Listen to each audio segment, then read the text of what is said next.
The story of Toyota Motor Corporation did not begin with engines, speed, or shining cars on open roads. It began with threads, with hands that bled from weaving, with a man who believed machines could ease human suffering, but could never imagine how his legacy would shape an empire of steel, power, and quiet dominance. Before the roar of engines, there was silence. Before global dominance, there was desperation. And buried in that silence lies a story of invention, sacrifice, war, and relentless discipline. One that changed not just Japan, but the entire world. If you're drawn to stories where ambition meets hardship, where innovation rises from ruin, then stay with this journey. And if you value stories like this, consider subscribing, because history is not just what happened. It is what still echoes. In the late 19th century, Japan was a nation caught between worlds. Tradition clung tightly to its people, yet the winds of industrial change were impossible to ignore. In a small village, a boy named Sakichi Toyota watched his mother work endlessly at a manual loom, her hands moving tirelessly, her body slowly breaking under the weight of repetition. The sound of wood striking thread filled the room, day and night. It was not just labor, it was survival. Sakichi could not accept this life. He saw not just cloth being woven, but suffering stitched into every fiber. The question haunted him. What if a machine could take on this burden? What if human hands could finally rest? That thought would consume him, shaping every decision he would make. His early inventions were crude, often failing, often mocked, but failure did not discourage him. It refined him. Each broken machine was not defeat, but a lesson. He worked relentlessly, improving designs, obsessing over efficiency, determined to create something that would outlast him. Eventually, Sakichi created an automatic loom unlike any before it. It stopped itself when threads broke, preventing waste. It was intelligent in a way that felt almost human. For the first time, labor could breathe. For the first time, suffering was reduced. But innovation came at a cost. Money was scarce. Resources were limited. Japan was still developing, and industrialization was uneven. Sakichi faced constant financial strain, often risking everything to continue his work.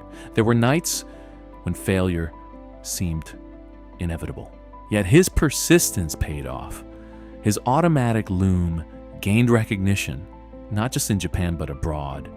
Eventually, the patent for his invention was sold to a British company. It was a moment of triumph, but also transformation, because that money would not stay in textiles. Sakichi's son, Kichiro Toyota, saw something different. While his father revolutionized weaving, Kichiro was fascinated by machines that moved cars.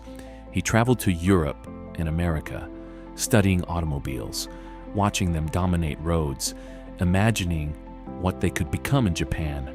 At that time, Japan had almost no automobile industry. Foreign cars ruled the streets. To compete seemed impossible, but Kichiro believed that Japan could build its own future, engine by engine, bolt by bolt. With the funds from the loom patent, Kichiro began experimenting. The transition from textiles to automobiles was not smooth. It was risky, uncertain, and filled with technical challenges that Japan had never faced before. In 1933, within the Toyota Automatic Loom Works, an automotive division was born. It was a fragile beginning, built on ambition rather than certainty. The first engines were crude, the first vehicles were imperfect, but they were Japanese. By 1936, the company produced its first passenger car, the Model AA. It was heavily inspired by American designs, but it marked a turning point. Japan was no longer just consuming innovation, it was creating it. Soon after, the company officially became Toyota Motor Company. The name was slightly altered from Toyota, chosen for its simplicity and symbolic meaning in Japanese writing. It represented a new identity, one that would soon face unimaginable trials. World War II arrived like a storm that consumed everything. Toyota's production shifted from passenger cars to military trucks. Factories worked under pressure, resources dwindled, and the line between survival and collapse grew thin. Bombings devastated Japan. Infrastructure crumbled, cities burned. Toyota's facilities were not spared. By the end of the war, the company stood on the edge of extinction, its future uncertain, its country shattered. After the war, Japan faced a harsh reality. Poverty was widespread. Industry was crippled. For Toyota, producing cars seemed almost absurd when people struggled just to eat. Yet, within this devastation, a new philosophy began to form.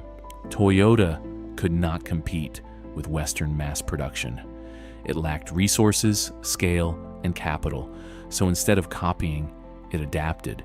It created something different, something precise, disciplined, and deeply efficient. This became known as the Toyota production system. It was not just a method, it was a mindset. Eliminate waste, respect people, improve continuously. Every worker mattered. Every process could be refined. In factories, silence replaced chaos. Movements became intentional. Machines were designed to stop when errors occurred. Problems were not hidden. They were confronted immediately. It was a system built on humility and control. Slowly, Toyota began to recover. It produced small, affordable vehicles for a recovering Japan. These cars were not flashy, but they were reliable, and reliability would become Toyota's quiet weapon. As Japan's economy grew, so did Toyota. By the 1960s, it began exporting vehicles to international markets. At first, they were underestimated, seen as cheap, small, and insignificant. But perceptions began to shift. Toyota cars did not break easily. They lasted. They endured. While others focused on power and style, Toyota focused on trust. And trust spread. The oil crisis of the 1970s changed everything. Fuel efficiency became critical. Suddenly, Toyota's small, efficient cars were not just relevant, they were essential. The world turned its attention toward Japan. Toyota's rise accelerated. Factories expanded globally. Its production philosophy influenced industries beyond automobiles. Efficiency became its signature, discipline its foundation. Yet success brought pressure. Expectations grew. Competition intensified. Toyota had to evolve without losing its core identity, a delicate balance between growth and integrity. In the 1990s, Toyota introduced the Prius, one of the world's first mass-produced hybrid cars. It was a bold step into the future, blending gasoline and electric power at a time when few believed in such technology. The Prius was more than a car. It was a statement. Toyota was not just following trends, it was shaping them. Environmental consciousness became part of its narrative. But no empire rises without setbacks. In the late 2000s, Toyota faced major recalls due to safety concerns. For a company built on reliability, it was a devastating blow. Trust, once earned slowly, was suddenly fragile. Toyota responded with introspection. It returned to its principles. It listened. It corrected. The crisis, painful as it was, reinforced its commitment to quality and accountability. Today, Toyota stands as one of the largest automakers in the world. Its influence stretches across continents. Its philosophy is studied, replicated, and respected. Yet its roots remain humble, woven into the fabric of hardship and resilience. And perhaps that is the true story of Toyota. Not just machines or profits, but a lineage of persistence. From a mother's weary hands at a loom to a global network of innovation, the journey is not one of perfection, but of relentless improvement. Because in the end, Toyota did not just build cars. It built a philosophy. And that philosophy continues to move the world.